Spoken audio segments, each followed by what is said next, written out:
এখন অৰ্ধনিৰ্মিত দলঙে জলাকলা খুৱাইছে নৱগঠিত মাকুম বিধানসভা সমষ্টিৰ অন্তৰ্গত দিনজান অঞ্চলৰ বাসিন্দাসকলক। মাকুম সমষ্টিৰ ৰাইজৰ বাবে এই দলংখন এতিয়া এক দীৰ্ঘদিনীয়া দুখ কষ্টৰ প্ৰতীক হৈ পৰিছে।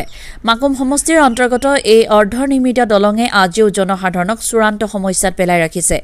উল্লেখযোগ্য যে 2018 চনৰ 30 আগষ্টত উক্ত দলংখনৰ আধাৰশিলা স্থাপন কৰিছিল লখিমপুৰ লোকসভা সমষ্টিৰ তেতিয়াৰ সাংসদ প্ৰধান বৰুৱাই আৰু সেই অনুষ্ঠানত উপস্থিত আছিল তেতিয়াৰ চাবুৱা বিধানসভা সমষ্টিৰ বিধায়ক বিনোদ হাজৰিকা। সেই সময়ছোৱাত দিনজান অঞ্চল চাবুৱা বিধানসভা সমষ্টিৰ অন্তৰ্গত আছিল, কিন্তু সীমা পুনৰ নিৰ্ধাৰণৰ পাছত এই অঞ্চলটো নতুনকৈ গঠিত মানুহক বিধানসভা সমষ্টিৰ অন্তৰ্গত হয়। প্ৰায় 7 বছৰ অতিক্ৰম হ'লে যদিও আজিলৈকে দলংখনৰ কাম সম্পূৰ্ণ হৈ নুঠিল। অৰ্ধনিৰ্মিত অৱস্থাত থকা এই দলংখনৰ বাবে স্থানীয় বাসিন্দাসকলৰ দৈনন্দিন জীৱনত ভয়াৱহ সমস্যাৰ সৃষ্টি হৈছে। স্থানীয় ৰাইজে অভিযোগ কৰিছে যে বহু প্ৰতিশ্ৰুতি আৰু আশ্বাস দিয়া বিজেপি মিত্ৰজোঁট চৰকাৰে আজিলৈকে দলংখন সম্পূৰ্ণ কৰিবলৈ কোনো দৃঢ় আৰু কাৰ্যকৰী পদক্ষেপ গ্ৰহণ কৰা নাই। 2021 চনত পুনৰ বিজেপি মিত্ৰজোঁট চৰকাৰ গঠন হোৱাৰ পাছতো এই সমস্যা সমাধান হোৱা নাই। বৰ্তমান চাবুৱা বিধানসভা সমষ্টিৰ বিধায়ক পুনাকন বৰুৱাৰ বিৰুদ্ধে ক্ষোভ প্ৰকাশ কৰিছে স্থানীয় আৰক্ষীয়ে। স্থানীয় বাসিন্দাসকলৰ অভিযোগ অনুসৰি বহুবাৰ এই দলঙৰ বিষয়ত জিলা প্ৰশাসন তথা বৰ্তমানৰ বিধায়ক অভিযোগ দাখিল কৰাৰ হৈছে যদিও কোনো ধৰণৰ কাৰ্যকৰী পদক্ষেপ লোৱা নহল। ঠিকাদাৰে মাজে সময়ে অলপ কাম আৰম্ভ কৰিলেও বাৰিষাৰ অজুহাত দেখুৱাই পুনৰ কাম বন্ধ কৰি দিয়ে। ইফালে আগন্তুক 2026 চনৰ বিধানসভা নিৰ্বাচনৰ পূৰ্বে ক্ষুব্ধ ৰাইজে কঠোৰ স্থিতি গ্ৰহণ কৰিছে। স্থানীয় বিধায়কসকলে স্পষ্ট কৰি দিছে যে যদি শীঘ্ৰে দলংখনৰ কাম পুনৰ আৰম্ভ নকৰে তেন্তে মাকুম সমষ্টিৰ ভোট কেন্দ্ৰসমূহ বন্ধ কৰি ভোটদানৰ পৰা বিৰত থাকিব। এতিয়া প্ৰশ্ন হৈছে ৰাইজৰ এই ন্যায্য দাবীৰ প্ৰতি প্ৰশাসন আৰু জনপ্ৰতিনিধিয়ে কেতিয়া গুৰুত্ব দিব? অৰ্ধনিৰ্মিত দলংখন কেতিয়া সম্পূৰ্ণ হৈ মাকুমবাসী সকাহ দিব? Bureau' report, Assam north east news live.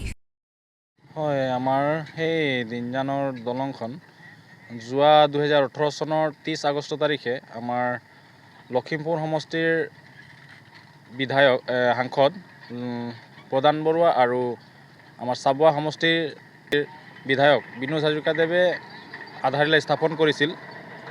কিন্তু প্ৰায় 1 বছৰমান কাম চলিলে, কিন্তু তাৰ পাছত যেতিয়া বাৰিষা আহিলে বাৰিষাৰ সময়ত একেবাৰে কাম স্থগিত কৰি থৈ দিলে। আৰু সেনেকা বছৰে যেতিয়া বাৰিষা সময় আহে সেই সময়ত আকৌ তেওঁলোকে মাল চাল পেলাই গিটি চিটি পেলাই আকৌ বাৰিষা আহে যে বানপানী আহে যে বানপানী আকৌ বুৱাই লৈ যোৱাৰ এটা তেওঁলোকে প্ৰক্ৰিয়া আমাক শ্ব' কৰিলে তেনেকুৱা ধৰণে। আৰু এই আমাৰ যি সৰু এখন দলং আছে, সেই যি দলংখনৰ মানে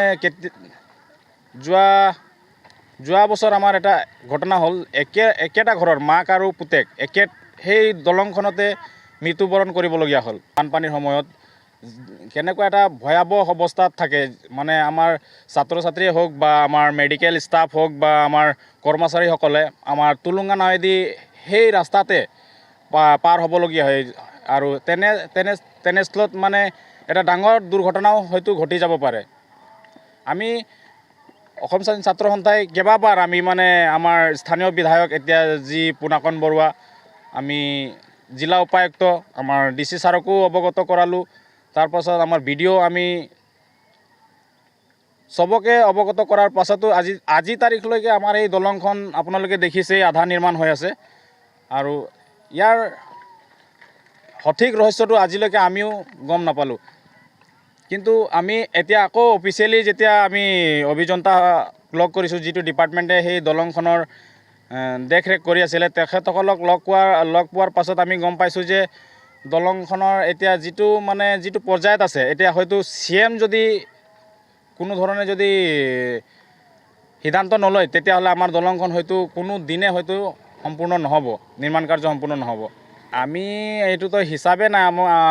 মোৰ ওচৰত যদি এতিয়া মোৰ হয়তো ঘৰত আছে মোৰ তথ্য দেখাম হ'লে আপোনালোকে হয়তো বিশ্বাসে কৰিব নোৱাৰে। মানে আমি ইমানবাৰ এটা মানে আমাৰ স্থানীয় বিধায়কক মৌখিকভাৱেও লিখিতভাৱেও বা DC ছাৰক আমি মৌখিকভাৱে লিখিতভাৱেও কেইবাবাৰ আমি এই দলংখনৰ কাৰণে আমি অৱগত কৰাইছোঁ। ধৰণে আমি আজিলৈকে ভূমিকা পালন কৰা দেখা নাই। তেখেতৰ কথাটো ক'বলৈ গ'লে আৰু কি ক'ম, তেখেতক আমি অৱগত কৰিছিলোঁ যিহেতু আপুনি শীতকালীন অধিৱেশন 5 দিন নে কিমান দিন চলিলে শীতকালীন অধিৱেশন, আমাৰ এই দলংখনৰ কথাটো তেখেতক আমি অৱগত কৰিছিলোঁ যে আমাৰ এই দলংখন যিহেতু বহুত দিনৰ পৰা আধা নিৰ্মাণ হৈ আছে, সেই দলংখনৰ কথাটো তেওঁলোকে যাতে আমাৰ শীতকালীন অধিৱেশনত উত্থাপন কৰিব লাগে, কিন্তু আমি তেনেকুৱা কোনো ধৰণে তেওঁৰ মুখৰ পৰা আমি সেইটো কথা শুনিবলৈ নাপালোঁ। কি ক'ম, আমাৰ এটাই আমি স্পষ্টভাৱে কৈ আছোঁ আগৰ পৰা, আমাৰ যি অহা 2026 বৰ্ষৰ যি বিধানসভা নিৰ্বাচন, আমি আমাৰ এই দলংখনৰ কাম যদি আৰম্ভ নকৰে, মানে আমাৰ এই 26ৰ আগমুহূৰ্তত যদি দলঙৰ কাম যদি আৰম্ভ নকৰে, তেতিয়াহ'লে আমি সকলো ৰাইজক একত্ৰিত কৰি আমি আমাৰ যি নিৰ্বাচন কেন্দ্ৰ যিটো ঠিক কৰিছে, আমি সেই কেন্দ্ৰ আমি মানে বন্ধ কৰাৰ আমি সিদ্ধান্ত লৈছোঁ যদি কাম আৰম্ভ নকৰে। এইটো কলেজৰ এটা সমস্যা আছে, যিহেতু আমাৰ ইয়াত LP স্কুল, হাই স্কুল আছে, কিন্তু আমাৰ যিহেতু ইয়াৰ পৰা আমাৰ কলেজ যাবলৈ হ'লে আমাৰ প্ৰায় আমাৰ এই যদি আমি পাইনতলা ফালে ওলাই যাওঁ 7-8 কিলোমিটাৰ যাবলগীয়া হয়, আৰু আমাৰ তিনিচুকীয়া ফালে গ'লে আপোনাৰ প্ৰায় 20-25 কিলোমিটাৰ ওলাই যাবলগীয়া হয়। কিন্তু আজি তাৰিখত আমি বেলেগ অঞ্চলত চাবলৈ গ'লে আমি 5-6 কিলোমিটাৰতে কলেজ পায়। আৰু যিহেতু আপোনালোকে গম পায় আজিৰ তাৰিখত যেনেধৰণে মূল্যবৃদ্ধি, গাড়ীৰ যেনেকুৱা ভাড়া, আৰু আমাৰ যিহেতু চাহ শ্ৰমিকে তেনে এটা 250 টকা হাজিৰাত আমাৰ ছাত্ৰ ছাত্ৰীসকলক আমাৰ যিহেতু শিক্ষা দান কৰাবলৈ হ'লে সেই 250 টকাত বহুত কষ্ট হ'বলগীয়া হয়, আৰু যদি ওচৰত এটা কলেজ হোৱা হ'লে আমাৰ চাহ শ্ৰমিক ৰাইজৰ কাৰণে বেছি সুবিধা হ'লে হয়।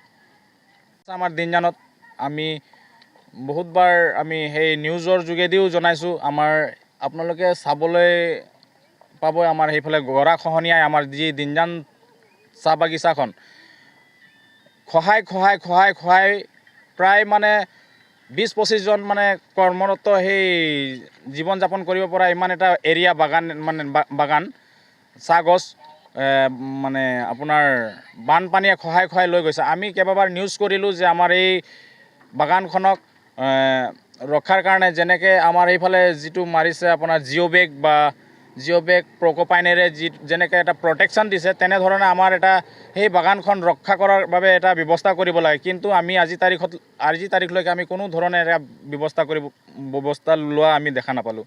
যদি নিৰ্বাচনৰ আগমুহূৰ্তলৈকে যদি আমাৰ এই দলংখন, আমাৰ মেইন সমস্যা এতিয়া বুলি ক'লে আমাৰ এই দলংখন, যিহেতু ছাত্ৰ ছাত্ৰীৰ পৰা আদি কৰি আমাৰ শ্ৰমিকৰ, মেডিকেলৰ ৰোগীসকলক যি অৱস্থা এটা হয় বাৰিষা সময়ত, বানপানীৰ সময়ত, তো সেইকাৰণে আমি এটা সিদ্ধান্ত লৈছোঁ যে যদি নিৰ্বাচনৰ আগমুহূৰ্তত যদি আমাৰ এই দলংখনৰ কাম আৰম্ভ নকৰে, তেন্তে আমি কোনো ধৰণে ভোট কেন্দ্ৰ আমি বহিবলৈ নিদিম।